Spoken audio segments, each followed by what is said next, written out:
बढ़ा जाए। हर्षदा, क्या कह रडार पे? नंबर्स फोकस में रहेंगे आज। वैसे 3 दिग्गज कंपनियों के नतीजे आएंगे तो Infy, Bajaj auto, HDFC life ये तो वैसे भी रेडार पर रहने वाले हैं, लेकिन जो नतीजे आ चुके हैं उसमें टाटा कम्युनिकेशंस रेडार पर रखेंगे।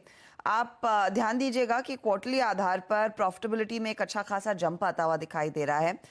45 करोड़ से बढ़कर ये 321 करोड़ पर आता हुआ दिखाई दिया है, क्योंकि थर्ड क्वार्टर में अच्छा खासा एक्सेप्शनल लॉस था जो इस क्वार्टर में नहीं नजर आया है, तो वहां से कुछ फायदा मिलता हुआ और साथ ही टैक्स एक्सपेंस भी कंपनी का कम हुआ है, तो उधर से मदद मिली है।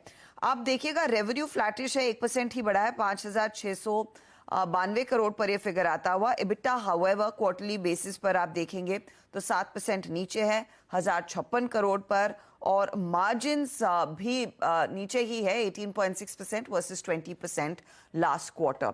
तो क्यू ऑन क्यू बेसिस पर प्रॉफिटेबिलिटी में एक जंप, लेकिन बाकी नंबर्स बहुत ही साधारण हैं। आईसीआईसीआई लोम्बार्ड रेडार पर आप लेकर आएंगे तो वहां पर कंबाइंड रेशियो में करीब 102% के आसपास का फिगर देखने को मिला है ईयर ऑन ईयर। मुनाफा 19% बढ़ा है, 520 करोड़ पर आया।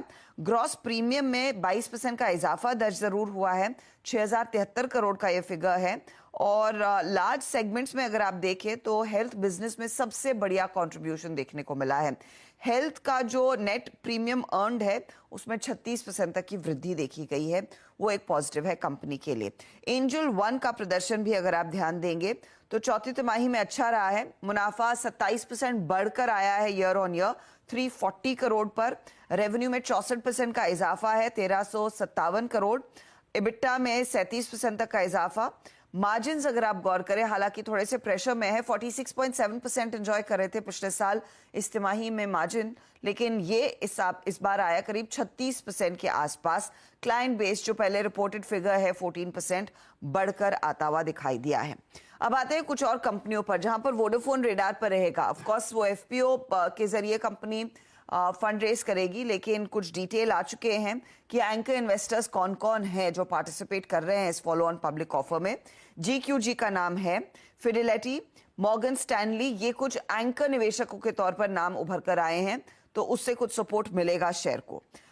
कुछ अपडेट्स में ब्रिगेड एंटरप्राइजेस और सनटेक रियल्टी, Q4 का अपडेट जो ब्रिगेड ने शेयर किया है वो बेसिकली कहते हैं कि Q4 में real estate volume 2.72 million square feet के आसपास थे।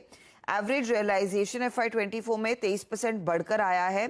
प्री सेल्स का जो फिगर है वो लगभग 6,013 करोड़ पर है, और Q4 में प्री सेल्स करीब 2,243 करोड़ के आसपास आती हुई दिखाई दी है। Highest ever pre sales Q4 और FY24 में कंपनी रिपोर्ट कर रही है, तो नंबर्स अच्छे हैं। साथ ही अगर आप सनटेक रियल्टी देखें तो Q4 में प्री सेल्स 26% बढ़कर 678 करोड़ पर आई। FY24 के लिए 20% का इजाफा है प्री सेल्स के नंबर में। हालांकि Q4 में कलेक्शन कम हुआ है सनटेक के फ्रंट पर, 296 करोड़ का कलेक्शन 10% घटा है। FY24 के कलेक्शन में भी 1% की गिरावट देखने को मिली है। अंबुजा सीमेंट रेडार पर रखेंगे।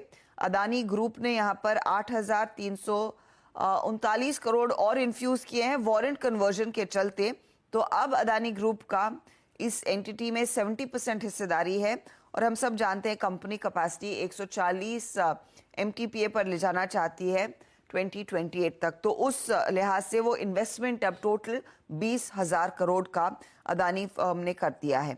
बायोकॉन रेडार पर रखेंगे क्योंकि ब्राजील में इन्होंने एक कमर्शलाइजेशन जो ओजेम्पिक का कमर्शलाइजेशन है उसके लिए करार किया है। ये टाइप 2 डायबिटीज की दवा है। कई सारे लोग US UK में इसे वेट लॉस के लिए यूज करते हैं। मार्केट साइज इस पर्टिकुलर ड्रग का ब्राजील में $580 मिलियन का है, तो एक अच्छा खासा मार्केट साइज जो बायोकॉन के फेवर में आता हुआ। जुबलेंट फार्मोवा के लिए US FDA की तरफ से अपडेट है। शिल्पा मेडिकेयर के लिए भी एक अपडेट आता हुआ दिखाई दिया है। ये सारे स्टॉक्स रेडार पर रहेंगे। चलिए